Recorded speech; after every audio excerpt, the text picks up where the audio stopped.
টানা বৃষ্টি ও উজানের ঢলে শেরপুরের মহারশি ও ভোগাই নদীর পানি বেড়েছে। একাধিক জায়গায় বাঁধ ভেঙে ঝিনাইগাতি ও নালিতাবাড়ী উপজেলায় প্লাবিত হয়েছে ৫০টি গ্রাম। সূত্র জানায়, টানা বৃষ্টির পানিতে তলিয়ে গেছে এই এলাকার ৪,২০০ হেক্টর আমন ধানের জমি।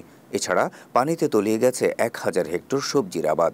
এছাড়া এলাকার অনেকগুলো পুকুর সহ পাগলার মুখ বাজারের বড় একটি প্রজেক্ট ডুবে যাওয়ায় এতে ২-৩ কোটি টাকার মাছ ভেসে গেছে বলে জানান স্থানীয়রা। অনেক ধন্যবাদ।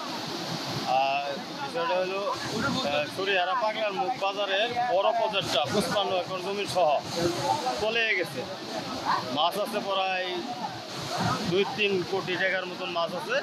এখন বর্তমান পাহাড়পুর সহ যা আছে সম্পূর্ণ চলে গেছে। এরপর আবাদের কথা তো আর বলাই যায় না, আবাদও তো সম্পূর্ণ সেটি তলায় গেছে। স্থানীয় বারোশি নদীর পাড়ে গবাদি পশু, ৩টি ঘরসহ বসতি জমি ধসে পড়ার কথা জানান স্থানীয় এক ভুক্তভোগী। তার অভিযোগ, ফায়ার ব্রিগেডের সহায়তা চেয়েও পাননি তিনি। আর এই যে বারোশি নদীর পাড়ে আমার ৩টা ঘর, একের বসত বাড়ির শুদ্ধে মাটির ভিডিও নেই। আমার ৫ জন মানুষ আটকেছে এখানে, গরু বাছুর সহ। আমি সহযোগিতা পাইতেছি না ফায়ার ব্রিগেডের।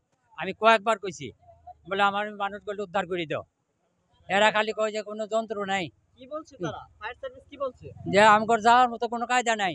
এদিকে টানা বর্ষণে বাড়িঘর সহ রাস্তাঘাট ডুবে যাওয়ায় অবর্ণনীয় দুর্ভোগ পোহাচ্ছেন অত্র অঞ্চলের মানুষ।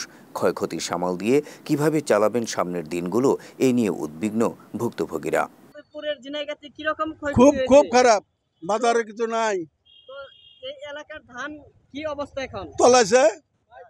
তো আপনারা এখন সরকারের কাছে কি আহ্বান করছেন? সরকারের কি চাপ? সরকার দিলে সেটা পাবো, না দিলে কই পাবো।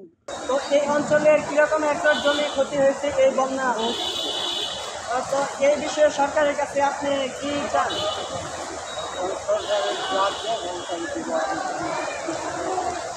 তো এই ব্যাপারে আপনাদের বাড়িঘর কি তলিয়ে গেছে?